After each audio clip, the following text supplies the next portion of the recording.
Hello everyone and welcome to the Rundown, live from SHOT Show 2022 in Las Vegas, Nevada. We are coming at you from the Beretta Media Zone, once again right here on the floor of SHOT Show. I am your host today, Craig DeLuz, coming at you from the West Coast, the left coast, but as you all know, I do not do this program by myself. I am your co-host. I am Mike Poworski, coming to you live here from SHOT Show as well. I am from the East Coast. That's the coast with the most, because I'm the co-host with the most here from the East Coast, right? There you go, with the most host. And we are both here today to bring you 2A news and conservative views on the Rundown. Yes, we are. And we have with us now someone who's no stranger to y'all, because he's been actually a guest co-host of the Rundown, and that would be Mr. Chris Cheng, Top Shot champion. How you doing, sir? I'm doing wonderful. It's been a fantastic week.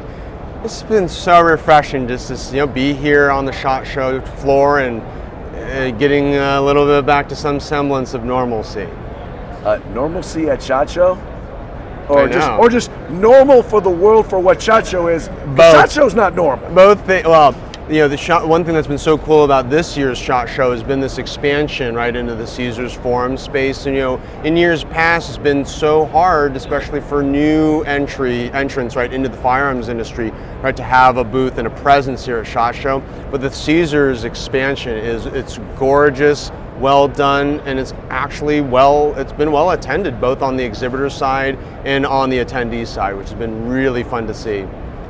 Excellent. So you're here, you do a lot of different things, but you're here specifically at the show to talk about something in particular, NFTs, right? NFTs, this crazy thing that you might have heard about, or maybe you haven't, but NFTs are taking the world by storm, and it's this new form of digital collectibles. And I believe that there's this tremendous potential for us here in the firearms industry and the firearms space. Okay, explain to folks, what is an NFT? An NFT, it's an acronym. It stands for non-fungible token, but don't worry about the technical stuff. It basically, right. NFT means digital collectible. Now it can be any kind of file. It could be a JPEG or other picture format, a video file, a music file. But the idea here with NFT technology is that it ascribes provenance, which means it establishes the authenticity of that digital good and who owned it or who has owned it, right? So on an NFT, as it's purchased and sold right over and over again, all those transactions are logged on the NFT, so everybody can see if Top Shot Chris Cheng, right, if I sell some NFTs, people can see that I'm the creator, that they're authentically mine, and I have sold them. And then as the marketplace of NFTs continue to, people are buying, trading, and selling their NFTs, everybody can see who has owned it and what the history is. It took me a while to figure out exactly, to get my arm around, well, what's the value? And then someone explained to me, it's kind of like with like a print, right? You have official numbers of prints, and yeah, someone can go and have a copy of it, but it's not the same thing because it's not certified as, look, we know this is an original print, one of X number. Exactly. And that's what then gives the digital file value. So and that's a great analogy, and to kind of continue with that, so in the NFT space, there is a collector's card vertical, right? So NFTs have multiple applications. Right. Well, let's just sort of double click into the collector's card space for a moment. I want to now talk about a real life example. Let's talk about baseball cards for a second, right? So I collected baseball cards as a kid. I was aspiring to get the Ken Griffey Jr. rookie card. Oh, yeah. Right? There's few number of Ken Griffey Jr. rookie cards, created across Topps and Fleer, Upper Deck and Score, et cetera, et cetera. Now, if somebody wanted to create a fake copy of a Ken Griffey Jr. card, you can do it, but it's really hard. And then it comes back to this authenticity question. Right. There are some great scam artists out there, right, who could create fake baseball cards. I'm sure there's a whole industry around that. But the point is, there's only a certain number of authentic, real Ken Griffey Jr. rookie cards, right, from that era. Now in the NFT space, the NFT technology, it resolves that authenticity question, right? It is close to impossible to make fake NFTs, right? It's to say, well, we'll dive into that a little bit further in a second. It really comes down to, someone has to have a digital wallet and digital address that authenticates to say, right, I have a digital wallet. So any NFTs that I create come from my wallet, and then everybody knows, right, that they came from me. Okay. Now here's an interesting thing that's happening in the NFT space on the scamminess side of things. Right. That people are stealing content, like video content or digital files.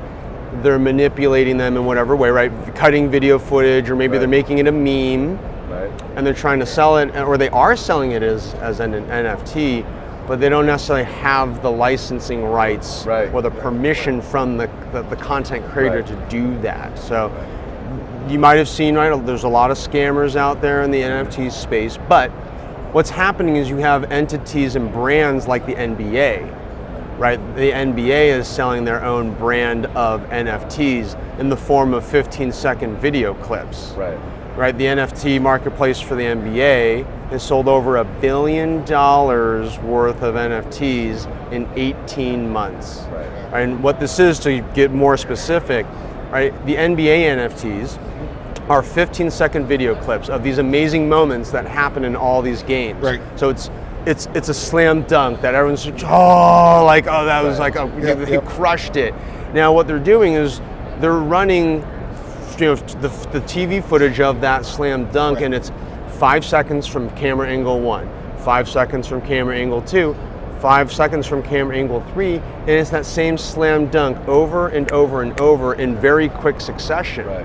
And people are scooping up these NFTs because they want to celebrate and be a part of these amazing moments that's happening in their favorite basketball games with their favorite players. And so there's this potential for the firearms industry to do something very similar, because we all know how fun and how amazing firearms are. We have all these incredible moments in our industry, everything from new product launches to a firearms manufacturer securing a next generation squad weapon contract with the U.S. military, to a competition shooter winning A season on TV? A season on TV, for example, or our U.S. Olympic shooting team, right? Gold medal, right? Representing our country and making us proud. There are all these amazing moments in our industry and in our shooting sports and in our culture that I'm a huge supporter of NFTs in our industry. I think there's something really, really big, really, really interesting that's happening here.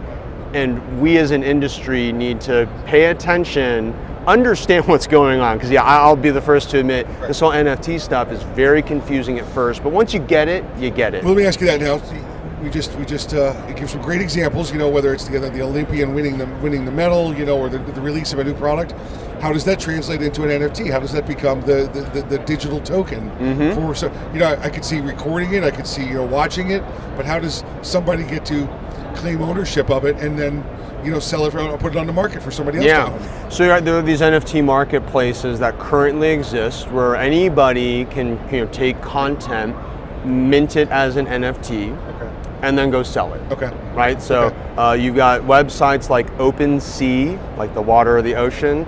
They're one of the biggest, probably the biggest NFT marketplace at the moment. But you've got other competitors coming into the field like Coinbase. So Coinbase is a cryptocurrency exchange where if you want to buy, trade, and sell crypto, that's sort of their forte.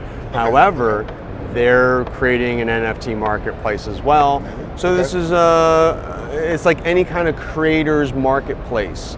Go create your content, and then it's up to you to sell your NFTs and find your audience and sell your NFTs. Well, and here's the thing. It's like any other thing that's a collectible.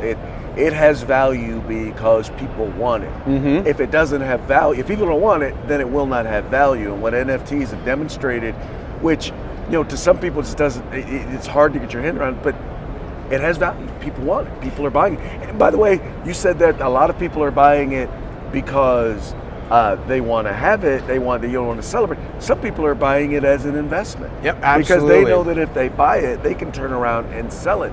And I know people who are actually making money. They're buying and selling NFTs. Some of the most popular NBA NFTs, Stephen Curry, LeBron James, they're selling for $600,000, $700,000 a piece. I mean, the money that people are paying to be a part of, right, to have this connection with their favorite players and to own a piece of history, right, to have that moment, right, the game-winning slam dunk or the game-winning shot. It's a totally new world. Think about what people pay for stuff that is signed, right? Right. You take a jersey that was probably already pretty expensive, and you put Emmitt Smith's signature on it, or Joe Montana's signature, Michael Jordan's signature on his basketball jersey, and all of a sudden it's worth a bunch more. Yes. And once again, that's because people, generally more than one, but a number of people decide it has value. And let's talk about the deciding they have value piece, right? So, how do we ascribe value to anything? It is all subjective. It's all based on the market. It's all based on the market, right? So this question, why would somebody pay, for another example, why would somebody pay $69 million for a piece of digital art? That is literally it's a JPEG. That's a real thing. This piece of digital art called Beeple sold for $69 million at a Christie's auction. Now, it's just, the simple answer is because that piece of art resonated with somebody and he was willing to pay $69 million. That's it. Hard stop. Okay, so I'm assuming that you're talking about NFTs for a reason. Why don't you tell our viewers why you're specifically talking about NFTs here at Shot? So yeah, I mean, for me, it's about, this is a new way for us to advocate for the Second Amendment, for us to share all of the exciting moments that happen in our industry. So a few months ago, I ran an NFT auction, right? I had I was on the cover of Recoil magazine. It was a very controversial cover, but it was a talk piece. And the cover art was advocating that the Second Amendment is for all. That is a very simple message. Doesn't matter if you're gay, straight, what have you, whatever background or walk of life that you may come from here in America, that the Second Amendment is for all. So we did an experiment with Recoil, and I said, hey, Recoil, will you give me the rights to try and sell this cover art around 2A for all? And then Recoil's like, yeah, absolutely, go, Chris, go at it. This is crazy, but sure, go for it. So I minted 10 NFTs, serialized, right, 1 through 10, right, of that cover. A little bit different backgrounds in each one? Or no, was all of the same. So 10 all the same originals of visual, the same one. but serialized, right? Gotcha. Serialized, right, number 1 through 10. Gotcha. Exactly. Okay.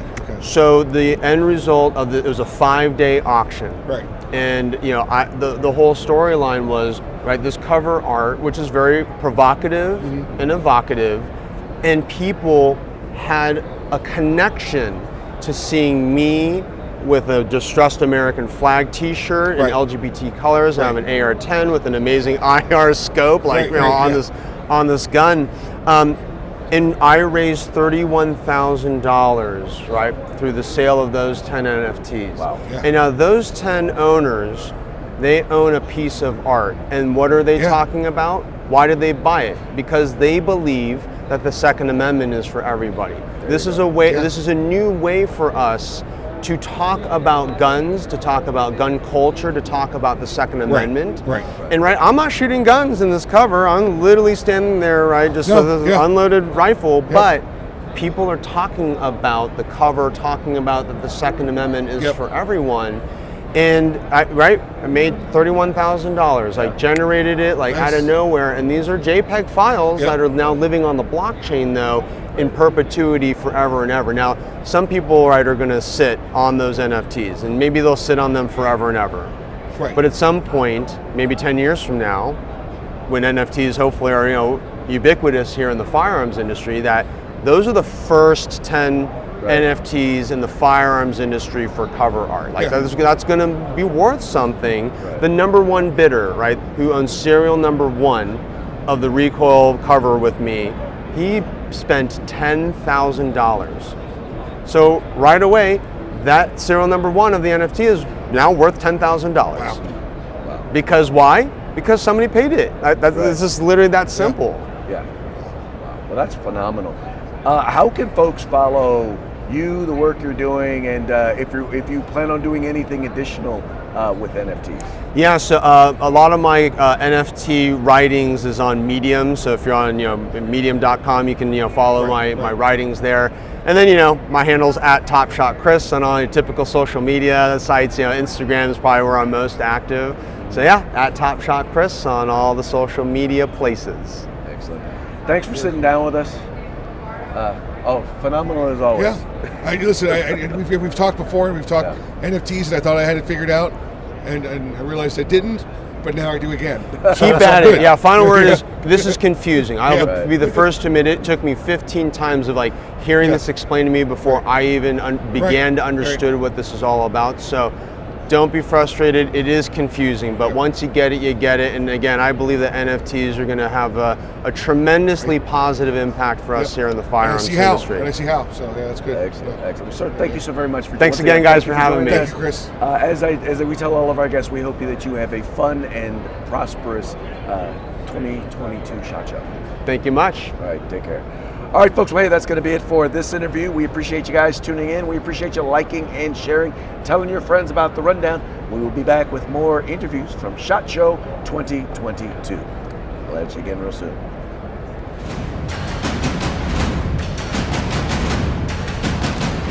Bingo, bingo.